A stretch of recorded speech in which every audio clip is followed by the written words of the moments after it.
Hello student, welcome back after break. बीच में videos नहीं भेज पाई, सॉरी फॉर दैट। तो चैप्टर 13 हम लोगों ने किया था, इसके बेसिक कॉन्सेप्ट किए थे कि कैसे जो है फोटोसिंथेसिस को फाइंड आउट किया था कि it is essential for the plant. Next is the basic seat बोल सकते हैं हम इसको साइट बोल सकते हैं कि where actually the process of photosynthesis have to be taken place in the plants. ठीक है, तो बेसिकली प्लांट्स के अंदर कहाँ पे होता है फोटोसिंथेसिस? ऑल यू नो कि प्लांट्स के अंदर जो है क्लोरोप्लास्ट होता है। क्लोरोप्लास्ट कहाँ पे होता है? ग्रीन लीफ में। In chapter 8 we have study the detail structure of chloroplast. Chloroplast जो है, अगर इसका एक शॉर्ट हम लोग डिस्क्रिप्शन देखें तो लुक एट द फिगर। इसमें क्या है कि जो क्लोरोप्लास्ट है ये इसका बहुत ही माइक्रोस्कोपिक स्ट्रक्चर इसमें दिखा रखा है। इसमें हम लोगों ने क्या किया था इसके स्ट्रक्चर में कि it is a double membrane structure. Outer है, इसको बोलते हैं आउटर मेम्ब्रेन, जो इनसाइड है उसको हम लोग बोलते हैं इनर मेम्ब्रेन। इन बिटवीन जो होता है इसके अंदर फ्लूइड भरा होता है। ये वाला जो स्पेस हो गया अपना, जो बीच वाला स्पेस है, सॉरी देखिए ये वाला जो मैंने मार्क आउट किया पर्पल कलर से, ये इंटरस्टिशियल स्पेस हो जाता है। ठीक है, इंटरस्टिशियल स्पेस हम इसको जो है नेम आउट करेंगे। इस स्पेस के अलावा, या यहाँ पे दूसरा इसका नेम भी दे रखा है पेरिप्लास्टाइल स्पेस, उसके अलावा इसके अंदर जो कंटेंट प्रेजेंट थे, जो पर्टिकुलर पार्ट्स जिनका मेन फंक्शन होता है टू ट्रैप द सनलाइट, वो हमारा होता है ये वाला, जिसको हम लोग क्या नाम देते हैं? ग्रैना। ग्रैना का सिंगुलर जो पार्ट था, सिंगल जैसा ये वाला ग्रैना यहाँ पे सिंगुलर पार्ट में है, तो इसको हम लोग ने किसका नाम दिया था? थाइलैकॉइड्स का। ठीक है, this are called as thylakoids and the piles of thylakoids, जो इसके पाइल्स बन गए, गट्ठड़ बन गए, ये देखिए पूरी की पूरी एक रो क्रिएट हो गई अपने यहाँ पे, इसको हम लोगों ने किसका नाम दे रखा है? ग्रैना का। यहाँ पे जो स्पेस है, इन बिटवीन जो स्पेस हमें यहाँ पे दिखाई दे रहा है ये वाला, इसको हम लोगों ने किसका नाम दे रखा है? स्टोरमा। मैंने उस टाइम पे आपको एक पॉइंट और क्लियर किया था कि प्लांट के अंदर दो तरह के रिएक्शंस चलते हैं। In the 10th standard you also have study about 2 types of photosynthetic reaction, that is the light reaction and another one is the dark reaction. तो लाइट रिएक्शन ग्रैना में होते हैं, डार्क रिएक्शन कहाँ पे होते हैं? स्टोरमा में। लाइट का मतलब है यहाँ पे सिंपली कि सनलाइट से जो एनर्जी आ रही है in the form of photon, उसका यूज़ करते हैं ग्रैना, और वो फिर स्टिमुलेट करते हैं, एनर्जी जनरेट करते हैं, और वो जो एनर्जी उन्होंने जनरेट की है that is utilised by the stroma to continue the further process of photosynthesis. तो स्टोरमा जो है वो सनलाइट को डायरेक्टली एब्जॉर्ब नहीं कर पाता, that's why it is called as dark reaction. ठीक है, उसके बाद नेक्स्ट ये देखिए स्टोरमा के यहाँ पे कुछ इसमें पॉइंट आउट दिखा रखा है कि स्टोरमा जो है it is the actual site of dark reaction. अभी हम लोगों ने किया है, शुगर फॉर्मेशन के अंदर भी पार्ट करता है, बट मेन पार्ट कि यहाँ पे जब ये सनलाइट को एब्जॉर्ब कर ही नहीं सकता, then how the photosynthesis will take place. This is due to the photosynthetic pigment. आप लोगों को बस यही पता है कि क्लोरोफिल जो होता है वो एक photosynthetic pigment है, but it is not true. There were lots of pigments that help in photosynthesis, but the maximum अगर हम लोग बोलें कि भाई 80 से 90% जो होता है प्लांट्स के अंदर, वो सिर्फ हमारा क्या प्रेजेंट होता है? बेसिकली क्लोरोफिल प्रेजेंट होता है। ठीक है, जो पिगमेंट्स हैं वो यूज़ करते हैं कार्बन डाइऑक्साइड का, और जो साइकिल्स चलती हैं, ठीक है, आगे अब चैप्टर्स के अंदर हम लोग प्रॉपर साइकिल्स स्टडी करेंगे कि किस तरीके से प्लांट जो है वो कार्बन डाइऑक्साइड को यूटिलाइज करता है and how they form the main by product the oxygen and the glucose, जो उनका मेन प्रोडक्ट होता है। ठीक है, तो ये साइकिल्स में एक नाम आपका है कैल्विन साइकिल। इस तरीके से आप कुछ और पढ़ेंगे, जैसे कैम पाथवे पढ़ेंगे आप लोग, हम C3 साइकिल भी बोलते हैं, C4 साइकिल भी बोलते हैं। तो इस तरीके से आप कुछ ये प्रोसेसेस जो है वो स्टडी करेंगे। यहाँ पे एक पॉइंट नोट करने वाले कि जो एंजाइम प्रेजेंट है स्टोरमा के अंदर, वो फोटोसिंथेटिक जो हमारे पिगमेंट्स हैं उनके साथ भी एसोसिएटेड होते हैं, ऑक्सीजन को एसिमिलेट कर लेते हैं, यूटिलाइज करवाने के हेल्प कराएंगे, सिंथेसाइज का प्रोसेस करवाएंगे, डिग्रेडेशन करवाते हैं स्टार्च का, as well as they will also help in the replication of DNA molecule. Replication of DNA molecule किस लिए? हमें ये पता है कि जो हमारा प्लास्टिड्स होते हैं, जो क्लोरोप्लास्ट हैं, उनके पास अपना DNA प्रेजेंट होता है। They have the DNA molecules, ठीक है। अगर खुद का डीएनए मॉलिक्यूल है तो जैसे ही एक क्लोरोप्लास्ट की लाइफ स्पैन ओवर होने वाली होगी, यानी कि उसकी कैपेसिटी नहीं होगी to produce the to synthesise to catch up the sunlight, तो उसके बाद वो अपने आप को डिग्रेड कर लेगा और नया बनाएगा वहाँ पे अपनी जगह, तो वो हम लोग इसके अंदर यूज़ करते हैं। प्रोटीन सिंथेसिस के अंदर ये हेल्प करवाएगा। प्रोटीन सिंथेसिस के अलावा लिपिड मेटाबॉलिज्म के अंदर हेल्प कराएगा। और मोस्ट अबंडेंट जो प्रोटीन है, ठीक है, वो स्टोरमा के अंदर प्रेजेंट होती है, जिसको हम लोग नाम देते हैं RUBP कार्बोक्सिलेज। ये RUBP जो है ये हमारा बेसिकली ये वर्ल्ड के अंदर सबसे लार्जेस्ट फाउंड प्रोटीन मॉलिक्यूल है। अगर आपका आता है the largest protein found in the world, तो हमारा आता है RUBP। ये एक प्रोटीन कंटेंट है जो कि बेसिकली यूज़ होता है as a form of enzymatic activities. Next है हमारा ग्रेना। ग्रेना जो है सबसे पहले ML हेड्स ने इसको स्टडी किया था, ग्रेना को, कि कैसा उसका स्ट्रक्चर है, क्या साइज़ है, क्या डायमीटर है उसका। तो ग्रेनम का साइज़ होता है 0.3 से लेके 0.6 mu micron in the diameter and 0.04 to 0.08 mu micron in thickness, ठीक है, यानी कि इस तरीके से कितने मोटे हैं और कितना इनका डायमीटर है। उसके बाद नेक्स्ट हम लोग देखते हैं इसमें कि नॉर्मली जो ग्रेना है कितने प्रेजेंट होते हैं एक सेल के अंदर, ठीक है। एक सिंगल जो सेल है हमारा है कि उसके अंदर कितने ग्रेना प्रेजेंट होंगे एक क्लोरोप्लास्ट के अंदर, तो ये 40 to 60 पर क्लोरोप्लास्ट जो है ये प्रेजेंट होते हैं। ये आपकी जो डिजिट्स हैं these are important for your objective question, तो इनको प्लीज़ ज़रा ध्यान से देखें। ईच जो ग्रेना होता है, ठीक है, उस ग्रेना के अंदर मैंने आपको बताया कि सिंगुलर फॉर्म प्रेजेंट होता है हमारा, जिसको हम लोग किसका नाम देते हैं, थैलाकॉइड का। नंबर ऑफ थैलाकॉइड कितने प्रेजेंट होंगे पर ग्रैनम में, ये तो कितना हो गया हमारा नंबर ऑफ ग्रैनम, ग्रैना कितने हैं, और 2 to 100 ये कितने होंगे हमारे, दीज आर द थैलाकॉइड जो किस में प्रेजेंट होते हैं, एक सिंगल ग्रैनम के अंदर, ठीक है। ये देखिए अगर हम लोग पीछे वाला डायग्राम अगर देखते हैं तो ये देखिए जैसे यहाँ पे ये वाला जो स्ट्रक्चर हम लोग इसमें देखते हैं इस पर्टिकुलर स्ट्रक्चर में, तो यहाँ पे बहुत सारे स्टैक्स हैं। अब ये देखिए ये 1 2 3 4 5 6 7 8 9 10 11 12 13 टोटल 13 यहाँ पे दिखा रहा है, कितने 13 यहाँ पे क्या प्रेजेंट है, ग्रैना।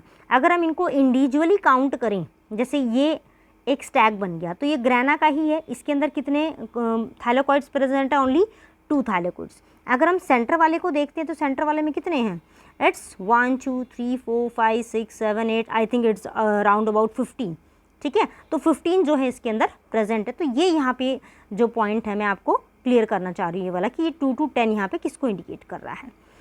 थैलाकॉइड जो स्ट्रक्चर्स होते हैं basically these are the elemental function. अगर ये थैलाकॉइड प्रेजेंट ना हो तो ग्रैना फॉर्म नहीं होगा, ग्रैना फॉर्म नहीं होगा तो लाइट को रिसीव करना in the form of photon it is not possible for the plant, ठीक है। उसके बाद जो फाइटोन्स हमारे जो ग्रैना बनते हैं वो ग्रैना एक दूसरे के साथ अटैच्ड होते हैं। एक ग्रैना ने फूड प्रिपेयर कर लिया, ठीक है, वो फूड क्या करेगा, दूसरे को ट्रांसफ़र करना पड़ेगा ताकि प्रॉपर जो साइट है जहाँ पे स्टोर होना है वहाँ पे जाके वो स्टोर हो सके। तो उसके लिए उनके बीच में इंटरकनेक्शन होते हैं जिनको हम लोग बोलते हैं फ्रेट मेम्ब्रेन, या हम इसको नाम दूसरा देते हैं स्टोरमा लैमेले, ठीक है। हम इसको क्या नाम देते हैं, स्टोरमा लैमेली। जो थैलाकॉइड्स होते हैं वो डिफरेंट टाइप के कॉम्प्लेक्सेस फॉर्म करते हैं। फोटोसिस्टम 1 हम लोग आगे स्टडी करेंगे। फोटोसिस्टम 1, फोटोसिस्टम का मतलब, फोटो का मतलब क्या हो गया, लाइट, यानी कि लाइट का सिस्टम 1 और लाइट का सिस्टम 2। ये साइटोक्रोम B6F कॉम्प्लेक्स है, ये भी हम लोग आगे स्टडी करेंगे किसके अंदर, मैंने अभी आपसे बात की थी कि we have to study the cycles, कि कैसे सनलाइट को एब्जॉर्ब करते हैं, कैसे वो एक्टिवेट होते हैं, तो वो सारा हम साइकिल्स में स्टडी करेंगे। तो ये हमारे सारे के सारे किसके कॉम्प्लेक्सेस आ रहे हैं, थैलाकॉइड्स के, ठीक है। उसके बाद नेक्स्ट हम लोग देखते हैं कि कौन कौन से pigment, what are the pigment actually involved in photosynthesis. Photosynthesis के अंदर main pigment as you all know it is the chlorophyll, ठीक है। तो स्टोरमा के अंदर जो डिफरेंट टाइप्स के पिगमेंट प्रेजेंट हैं वो रॉड्रिक पार्क ने, ठीक है, वो किसने डिस्कवर किए थे, अपने रॉड्रिक पार्क ने जो है बेसिकली इसको डिस्कवर किया था कि कौन कौन से पिगमेंट जो है हमारे यहाँ पे रॉड्रिक पार्क ने डिस्कवर किया था। उसके बाद नेक्स्ट आता है हमारा Robertson, Emerson and William Arnold. इनका नेम जो है सबसे ज़्यादा इम्पॉर्टेंट आता है इन द टर्म कि इन्होंने क्या किया था, basically they have defined the photosynthetic unit as the minimum number of chlorophyll molecule require in photochemical act to release one molecule of oxygen. यानी कि इन दोनों ने, अगर इस पॉइंट से आपको क्लियर हो रहा है, तो इन्होंने क्या किया था, इन्होंने एक्चुअली फाइंड आउट किया था कि कार्बन डाइऑक्साइड के मॉलिक्यूल से ऑक्सीजन मॉलिक्यूल प्रोड्यूस करवाने के लिए कितने क्लोरोफिल रिक्वायर होती हैं, ठीक है, वो इन्होंने जो है आइडेंटिफाई किया था। They have also discovered light and dark reaction, इन्होंने डिस्कवर किया था, और क्या इफेक्ट होता है फोटोसिंथेसिस का ऑन लाइट एंड टेम्परेचर, यानी कि लाइट की ड्यूरेबिलिटी। देखो अब लाइट की ड्यूरेबिलिटी जो है मैं आपको समझाती हूँ कि लाइट की ड्यूरेबिलिटी का मतलब क्या होता है। अकॉर्डिंग टू सनलाइट, सन की जो लाइट होती है हम उसको नाम देते हैं उस पीरियड को फोटो पीरियड, ठीक है। सपोज 10 आवर की सनलाइट प्रेजेंट है, कुछ प्लांट हमारे ऐसे होंगे जिनको जो है 10 आवर की सनलाइट नेसेसरी है, कुछ ऐसे होंगे जिनको 10 आवर से ज़्यादा चाहिए। तो those plant that require more than 10 hour हम उनको बोलते हैं लॉन्ग डे प्लांट्स, ठीक है भाई। हम क्या नाम देंगे इनको, लॉन्ग डे प्लांट। जिनको 10 आवर से कम सनलाइट चाहिए हम उनको बोलते हैं शॉर्ट डे प्लांट। जिनके ऊपर कुछ इफेक्ट नहीं होता, सनलाइट कितनी भी हो, हम उनको नाम देते हैं डे न्यूट्रल प्लांट्स का, ठीक है। तो लॉन्ग डे प्लांट्स जनरली हम लोग बोलते हैं ये समर सीज़न के प्लांट होते हैं, शॉर्ट डे प्लांट हमारे होते हैं विंटर सीज़न के, और ये हमारे नॉर्मल प्लांट हैं जो पीरियड जो पूरा साल ग्रो करते हैं, हमारे लार्ज ट्रीज, वो इसके अंदर आते हैं, ठीक है। उसके बाद नेक्स्ट हमारा आता है, बेसिकली दो साइंटिस्ट और थे हमारे, रॉड्रिक प्रैक और एनजी पॉन, ठीक है। इन्होंने डिस्कवर जो किया था, बेसिकली वो इन्होंने डिस्कवर किया था थाइलाकॉइड्स की डिफरेंट सब यूनिट्स, ठीक है। क्या डिस्कवर किया था इन्होंने, सब यूनिट्स ऑफ थाइलाकॉइड्स, ये इन्होंने डिस्कवर किया था। इन्होंने कहा था कि जो सब यूनिट्स हैं ऑफ थाइलाकॉइड्स, उनको इन्होंने पर्टिकुलर नाम दिया था जो हम पहले भी कर चुके हैं, that is called as quantasome. क्या नेम दिया इन्होंने, क्वांटासोम का, ठीक है। और क्वांटासोम जो है सबसे पहले इन्होंने जो है रिपोर्ट किए थे, या हम लोग बोले कि इन्होंने ऑब्जर्व किए थे। उसके बाद फोटोसिंथेटिक जो पिगमेंट्स हैं उनको बेसिकली 3 डिफरेंट कैटेगरीज़ के अंदर जो है हम लोगों ने डिवाइड कर दिया। फर्स्ट कैटेगरी जो है हमारी वो है क्लोरोफिल, और क्लोरोफिल्स थे, दीज आर वाटर इनसॉल्युबल, ठीक है। सेकंड जो आते हैं हमारे वो हैं carotenoids, these are also water insoluble. और थर्ड पे हमारे आते हैं phycobilins, these are water soluble pigments, ठीक है। तो हमारी इस तरीके से अलग अलग पिगमेंट जो है ये इंक्लूड होते हैं। अब बेसिकली अगर हम लोग बात करें कि एक जो हमारा क्लोरोफिल का पिगमेंट है, तो क्लोरोफिल पिगमेंट की बेसिकली स्ट्रक्चर क्या होती है। क्लोरोफिल जो पिगमेंट है ये जिस पर्टिकुलर मॉलिक्यूल से मेडअप होता है, उस पर्टिकुलर मॉलिक्यूल के 2 अलग अलग पार्ट होते हैं, जिसके अंदर जो इसका हेड पार्ट होता है, ठीक है। हम क्लोरोफिल के लिए बात कर रहे हैं, क्लोरोफिल का जो हेड पार्ट है उसको हम लोग नेम किसका देते हैं, पोरफायरिन, ठीक है, ये हेड पार्ट है। दूसरा होता है इसका टेल पार्ट, जो टेल पार्ट होती है ये बेसिकली अल्कोहल की बनी होती है, इसको हम लोग नाम देते हैं फाइटोल। ये किसकी बनी हुई है हमारी, बेसिकली अल्कोहल्स की, ठीक है, अल्कोहलिक पार्ट हो जाएगा हमारा, ये इसका बना हुआ है। उसके बाद अगर हम लोग बात करते हैं बेसिकली अपने हेड पार्ट की, जो कि हमारा कौन सा आ जाएगा, पोरफायरिन। पोरफायरिन जो है अगर हम इसको देखें तो बेसिकली ये लिंक्ड होता है विद स्पेशल ब्रिजेस, यानी कि ये ब्रिज बनते हैं इसके अंदर, मेथेनिक टाइप ब्रिज बनते हैं। तो हम इनको जो नाम देते हैं इस ब्रिज को, वो होता है मिथाइन, ठीक है। मिथाइनिन जो है ये इसके अंदर ब्रिज बनते हैं, इसके अंदर जो लिंक करते हैं किसको, जो पोरफायरिन हेड है, इस पोरफायरिन हेड के अंदर डिफरेंट टाइप्स के रिंग्स प्रेजेंट होती हैं, उन रिंग्स को हम लोग नाम देते हैं पायरोल रिंग्स। ठीक है, पायरोल रिंग्स होती हैं और वो आपस में इंटरकनेक्टेड होती हैं। तो इसमें किस तरीके से होगा अपना, एक बार हम इसको देख लेते हैं थोड़ा सा इन शॉर्ट में। ये देखिए इस तरीके से ये हमारा फर्स्ट पायरोल रिंग होगी। उसके बाद यहाँ पे हमारा कार्बन मॉलिक्यूल है, ये hydrogen, this is the double bond here again. उसके बाद यहाँ पे हमारा आ जाएगा CH3, सॉरी यहाँ पे लिखना भूल गई, यहाँ पे हमारा CH है एंड CH के साथ यहाँ पे डबल बॉन्ड के साथ प्रेजेंट होता है CH2। ठीक है, यहाँ पे सिंगल बॉन्ड के साथ हमारा प्रेजेंट है CH3। उसके बाद नेक्स्ट अगर हम लोग देखें तो ये हमारा सेकंड पायरोल रिंग है। इस सेकंड पायरोल रिंग के लिए यहाँ पे प्रेजेंट हमारा C2H5। उसके बाद जो सेंट्रल आयन है यहाँ पे हमारा प्रेजेंट होता है नाइट्रोजन। ठीक है, नाइट्रोजन जो है ये यहाँ पे ज्वाइन होगा। उसके बाद यहाँ पे जो ब्रिजिंग है, जो मैंने क्या बताया था, किसके साथ हो जाएगी, अपनी CH के साथ। ठीक है, CH एक साइड डबल बॉन्ड से होगा, एक साइड पे क्या होगा हमारा, वो सिंगल बॉन्ड से जो है अपना प्रेजेंट होगा। इस तरीके से डबल बॉन्ड हो गया। उसके बाद इस पर्टिकुलर पॉइंट पे यहाँ पे हमारा क्या हो जाएगा, थर्ड जो पायरोल रिंग है वो हमारी यहाँ पे प्रेजेंट हो जाएगी। ठीक है, ये यहाँ पे हमारी थर्ड होगी। ठीक है, और इस पर्टिकुलर पॉइंट पे हमारी फोर्थ रिंग हो जाएगी। तो यहाँ पे नाइट्रोजन जो है वो चारों पॉइंट पे प्रेजेंट है। अभी नाइट्रोजन जो है ये सेंट्रली जॉइंट होते हैं विद द मैग्नीशियम। जो सेंट्रल मेटल आयन है वो होती है मैग्नीशियम। ठीक है, तो पायरोल रिंग जो है फर्स्ट और सेकंड, ठीक है, जो मेन है, अगर आपसे हम लोग, मैं आपको बताती हूँ कि जैसे क्लोरोफिल के डिफरेंट टाइप है, क्लोरोफिल ए और क्लोरोफिल बी, ये दो कॉमन है।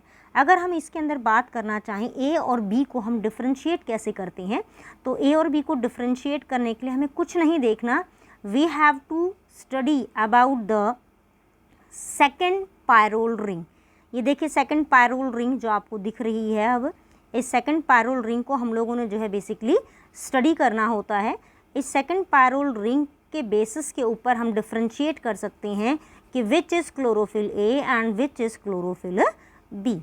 ठीक है, ये क्लोरोफिल, ये किसकी दिख रही है हम लोगों को, ये देखिए ये रिंग किसकी होगी हमारी, क्लोरोफिल ए की। अगर इस रिंग को हम थोड़ा सा मॉडिफाई कर देते हैं, let us take the another one colour. इसमें देखिए यहाँ पे जो है हमारा CH3 हम लोगों ने जो है यूज़ कर रखा है।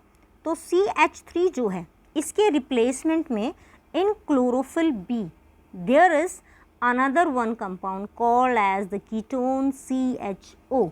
ये यहाँ पे जो है हमारा रिप्लेस हो जाता है। बाकी सेम वही है। सेंट्रल मेटल आयन कौन सा प्रेजेंट है हमारा, मैग्नीशियम प्रेजेंट है। आई थॉट आपको क्लियर हो गया होगा अब ये बात कि भी मैग्नीशियम का जब हम लोगों ने पहले किया था in the 12th chapter mineral nutrition में, उसके अंदर मैग्नीशियम को बार बार हम क्यों कह रहे थे कि it is essential for the formation of chlorophyll. ठीक है, उसके बाद नेक्स्ट हम लोग देखते हैं कि अगर क्लोरोफिल, बेसिकली क्लोरोफिल का कलर होता है green. What happen if the central metal ion कौन सी हमारी, मैग्नीशियम हम लोगों ने किया है। अगर हम लोग मैग्नीशियम को रिमूव कर दें तो what will happen to the chlorophyll. 10th class के अंदर एक आपका प्रैक्टिकल दे रखा था ये कि when we boil green leaf in alcohol they get decolourise, उनका कलर चेंज हो जाता है। Why this happen, because the central metal ion जो है जब हम उसको बॉयल आउट करते तो ये रिमूव हो जाता है। उस टाइम पे हम क्लोरोफिल को क्या बोलेंगे, क्लोरोफिल कलरलेस हो गया, तो उस टाइम पे हम इसको नाम देते हैं कि it is pheophytin, not chlorophyll, it is pheophytin. ठीक है, उसके बाद आगे देखते हैं हम लोग फोटोसिंथेटिक पिगमेंट की। देखिए कैटेगरीज जो बताई थी, कुछ का मानना है कि सिर्फ 2 कैटेगरी हैं, कुछ मानते हैं कि नहीं 3 कैटेगरी हैं। तो हमने 3 कैटेगरी बताई हैं आपको, क्लोरोफिल, कैरोटीनॉइड और फाइकोबिलियंस। तो पहले हम लोग जो मेन है क्लोरोफिल एंड कैरोटीनॉइड्स हम उनको स्टडी कर लेते हैं। क्लोरोफिल जो है ग्रीन पिगमेंट है, इसके डिफरेंट डिफरेंट कंपोनेंट है chlorophyll. A and B is most common, but other than this other chlorophyll component are also found। अलग अलग कौन से हमारे A, B, C, D, E, because some of the green algae and brown algae as well as the red algae, ठीक है, अलग अलग तरह की एल्गी है हमारी, तो उनके अलग अलग कलर जो हैं वो डिस्टिंग्विश हो जाते हैं इसके अंदर, तो वो इसके अंदर एसोसिएट होते हैं। क्लोरोफिल का स्ट्रक्चर हम लोग कर चुके हैं। अभी देखिए क्लोरोफिल ए और बी का हम लोगों ने क्या बोला कि किससे डिस्टिंग्विश करेंगे हम लोग, CHO से। जो मेन है हमारा क्लोरोफिल बी, उसमें CHO होगा, क्लोरोफिल ए के अंदर क्या होता है हमारा CH3 मीथेन ग्रुप होता है। उसके बाद नेक्स्ट हमारे आते हैं कैरोटिनॉइड्स। कैरोटिनॉइड्स जो होते हैं these are a group of colourful pigment, जैसे येलो है, ब्राउन है, रेडिश है, ठीक है। अब जैसे हमारी रेडिश जो है, गाजर जो है, उसका कलर होता है red due to the presence of carotenoids, ठीक है।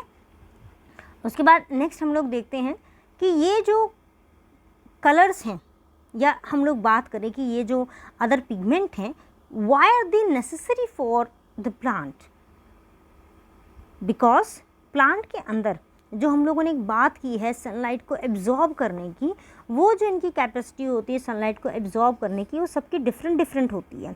तो कई बार ऐसा होता है कि प्रॉपर सनलाइट नहीं होती जितनी कि एक प्रॉपर क्लोरोफिल को एक्टिवेट करने के लिए चाहिए, but the lower amount of sunlight is essential, और we can say it is sufficient to activate the carotenoids, ठीक है।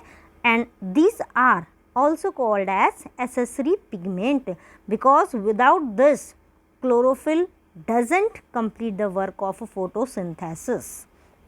वो आगे जब हम लोग साइकिल्स करेंगे तो उसमें आपको और भी ज़्यादा क्लियर हो जाएगा। उसके बाद डिफरेंट टाइप के जो क्लोरोफिल्स का अगर हम लोग बात करते हैं जो हैं इसके अंदर एसेसरी पिगमेंट के, तो इसके अंदर दो और आते हैं हमारे कैरोटिनॉइड और ज़ैंथोफिल्स। ज़ैंथोफिल्स जो हैं बेसिकली हमारी एल्गीज के अंदर बहुत ज़्यादा मिलते हैं। नेक्स्ट आता है हमारा Emerson enhancement effect. Emerson enhancement effect को जो है बेसिकली एक और नाम दे रखा है रेड ड्रॉप इफेक्ट, ठीक है। रेड ड्रॉप इफेक्ट इसको क्यों बोल रखा है, ये सनलाइट की जो विजिबल स्पेक्ट्रम जो आती है उस लाइट स्पेक्ट्रम के अकॉर्डिंग है, बिकॉज ये नियर टू होता है 680 नैनोमीटर के, and which is near to the reddish colour, ठीक है। बाकी इसमें देखते हैं हम डिटेल इसकी। रॉबर्ट इमर्सन ने कंक्लूड किया इन 1950 that stimulation application of lighten of shorter and longer wavelength। इन्होंने डिस्क्राइब किया था कि जो शॉर्टर और लॉन्गर वेवलेंथ हैं वो किस तरीके से इंक्रीज करती हैं रेट ऑफ फोटोसिंथेसिस को, and this effect is called as Emerson enhancement effect. Emerson ने फाउंड आउट किया कि जो रेट ऑफ फोटोसिंथेसिस है it is going to be reduce, ये रिड्यूस होना स्टार्ट हो जाता है जैसे ही जो हमारी लाइट है उसका स्पेक्ट्रम जो होता है वो एक्सेस करता है बाय 680 वेवलेंथ। तो 680 मैंने आपको बताया किसका रीज़न होता है, हमारा रेड रीज़न होता है, तो इसको हमने क्या नाम दिया, रेड ड्रॉप इफेक्ट, ठीक है। तो यहीं तक हम लोग स्टडी करते हैं, बाकी कंपोनेंट हम इसके अपनी नेक्स्ट वीडियो में स्टडी करेंगे। Till then bye.